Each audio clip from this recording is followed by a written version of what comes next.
People can say whatever they want and they can believe whatever they want. We had two gay women who fought in the co-main event.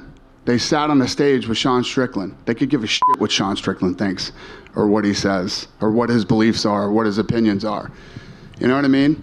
This time, the woke mob is losing their minds, and Dana White has once again proved that he's not afraid to stand his ground, even when all of woke culture is against him. Dana White's explosive comment, the moment that triggered the woke outrage. Dana White has never been one to mince words, but his latest remark at a UFC press conference set off a firestorm in the world of woke politics. It all started when a journalist, known for pushing progressive narratives, asked White about the UFC's stance on diversity, inclusion, and political correctness. As always, White didn't sugarcoat his response. "I don't give a SAR about being politically correct," White fired back. "I run a business. I care about putting on great fights, not checking boxes." Those few words were all it took to trigger a tidal wave of outrage. The journalist, visibly taken aback by White's blunt response, attempted to push the issue further, questioning whether White's refusal to consider diversity was irresponsible. But White, doubling down, delivered a bombshell response. "I'm not here to make everyone happy. I'm here to run a business. If you don't like it, don't watch." And just like that, Dana White had unleashed the fury of the woke mob. Almost immediately, social media exploded, with woke activists and media commentators accusing White of being out of touch, insensitive, and even promoting a toxic environment.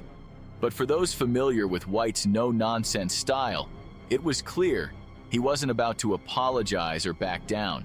In fact, his refusal to cater to the demands of woke culture is precisely why he has such a dedicated fan base.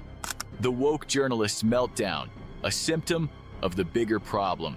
The journalist who asked White the question soon became the face of the outrage. After the press conference, she took to Twitter, posting a flurry of tweets about how out of touch White was and how his comments embodied everything wrong with the sports industry today. One tweet in particular stood out. "Dana White's attitude is exactly why marginalized communities feel excluded from sports. His refusal to engage in conversations about diversity shows why we need more woke voices in the industry." Her tweets gained traction among the woke crowd, with many praising her for standing up to White. But not everyone agreed. As the tweets continued to pour in, others criticized her for injecting politics into a sport that has always prided itself on being apolitical. What became clear from her social media meltdown was that, like many in the woke movement, she simply couldn't handle the idea that not everyone subscribes to the ideology she promotes. The fact that someone like Dana White in a position of power could flat out reject the idea of political correctness was simply too much for her to handle. This incident wasn't isolated. It was part of a broader trend where woke journalists have increasingly blurred the line between reporting and activism. Instead of asking about the sport itself or discussing fight strategies, these journalists have taken it upon themselves to push their political agendas. And when someone like White refuses to play along, they don't know how to react. The result? A complete meltdown on social media. Dana White's refusal to apologize, a rare stand in today's climate. What made Dana White's response so significant wasn't just what he said. It was the fact that he didn't apologize or backtrack in the face of overwhelming backlash.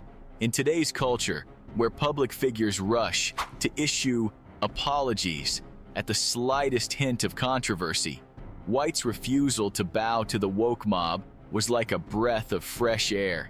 It was bold, unapologetic, and a stark contrast to the constant groveling we see from so many others in the entertainment and sports world. White's stance is a reflection of his overall philosophy in running the UFC.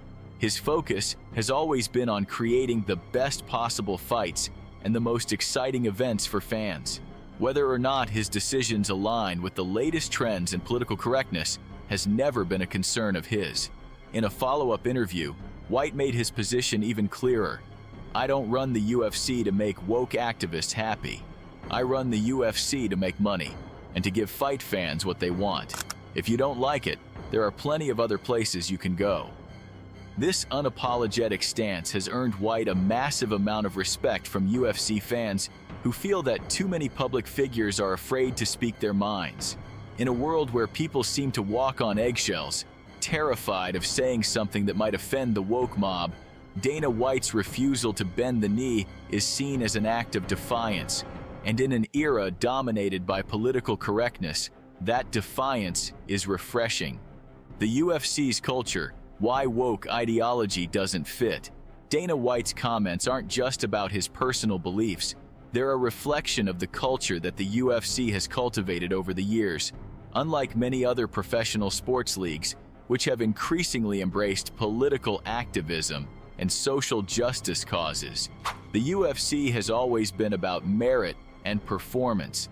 Fighters don't get opportunities based on their identity or political leanings. They get opportunities based on how well they fight. This meritocratic approach has been one of the reasons for the UFC's success. Fans are drawn to the sport because of its raw authenticity, and because in the octagon, none of the outside noise matters. What matters is the fight. White has often pointed out that the UFC is one of the most diverse organizations in professional sports, with fighters from every corner of the globe. But that diversity isn't the result of forced quotas or woke activism. It's the natural outcome of a sport that rewards skill, talent, and hard work. The journalist's insistence that White should focus more on diversity and inclusion revealed just how out of touch woke culture is with the UFC's core values. This isn't Hollywood, where actors are cast to meet diversity quotas, or corporate America, where companies are pressured to fill certain demographic slots. The UFC is built on competition, on grit, on fighters earning their way to the top. And that's exactly how Dana White intends to keep it. Hollywood's reaction, the woke elite, join the pile on. Of course, it wasn't just the woke journalist who took issue with Dana White's comments. Hollywood's woke elite were quick to jump in, with several celebrities and social media influencers voicing their outrage. Actor Mark Ruffalo, a well-known progressive, tweeted, "It's people like Dana White who are holding us back from creating a more inclusive society. Sports should be for everyone, not just for people who look like him." Actress Alyssa Milano, another loud voice in Hollywood's woke crowd, echoed Ruffalo's sentiments, tweeting, "Dana White's attitude is why we need to keep pushing for change. If people like him control the narrative." But while celebrities like Ruffalo and Milano were quick to pile on, not everyone was impressed. In fact, many UFC fans and followers saw Hollywood's reaction as yet another example of woke culture's inability to tolerate differing opinions. One Twitter user fired back at Ruffalo saying, "Why can't you just let sports be sports? Not everything has to be about politics." Why Dana White's comments resonate with fans. What's particularly interesting about Dana White's comments is how much they resonate with UFC fans. Unlike other sports leagues, where political activism has become almost as central as the game itself, the UFC has managed to stay largely apolitical. Fans tune in to see fights, plain and simple. They're not there to be lectured about social justice or identity politics. For many UFC fans, White's refusal to cater to woke culture is part of what makes the UFC special. In an era where sports have become increasingly politicized, fans appreciate that the UFC has remained focused on what really matters: the competition. Dana White is the only one in sports who isn't afraid to say what we're all thinking, one fan tweeted. He's right. Nobody cares about woke politics when we're watching fights. White's stance has also won him support from people who feel that the increasing pressure to conform to woke standards is stifling creativity and freedom of expression. In a world where everyone seems to be tiptoeing around controversial topics, Dana White's willingness to speak his mind has been a breath of fresh air. To many, White's comments are a reflection of the broader frustration with the constant politicization of everything, from sports to entertainment to business. The larger cultural battle, woke culture versus meritocracy, Dana White's comments and the reaction to them are part of a larger cultural battle that is playing out across multiple industries. On one side, you have the woke crowd, which prioritizes identity politics, diversity quotas, and virtue signaling. On the other side, you have those who believe in meritocracy, where people are judged based on their abilities and contributions rather than their identity. The UFC, under Dana White's leadership, has firmly positioned itself in the meritocracy camp. Fighters aren't handed opportunities because of their race, gender, or background. They earn them, and it's that merit-based approach that has attracted fans from all walks of life who come to the UFC for one reason: to see the best fighters in the world compete at the highest level. But the pressure from woke activists and journalists to conform to their standards is only growing. The backlash to White's comments is just the latest example of how woke culture is trying to infiltrate every corner of society. The question is whether organizations like the UFC will be able to resist the push to politicize every aspect of their business, or whether they'll eventually cave to the demands of woke culture. Dana White's stand against the woke mob. Dana White's recent comments have once again proven that he's not afraid to stand up to the woke mob, even when it means facing backlash from journalists and Hollywood elites. His refusal to apologize or back down in the face of criticism is a rare move in today's cultural climate, and it's one that has earned him both admiration and outrage.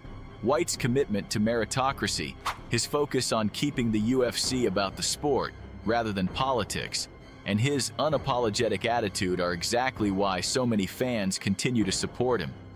If you agree with Dana White's stance, hit that like button, subscribe, and leave a comment below. What do you think about the woke journalist's meltdown and Dana White's response? Let's keep the conversation going.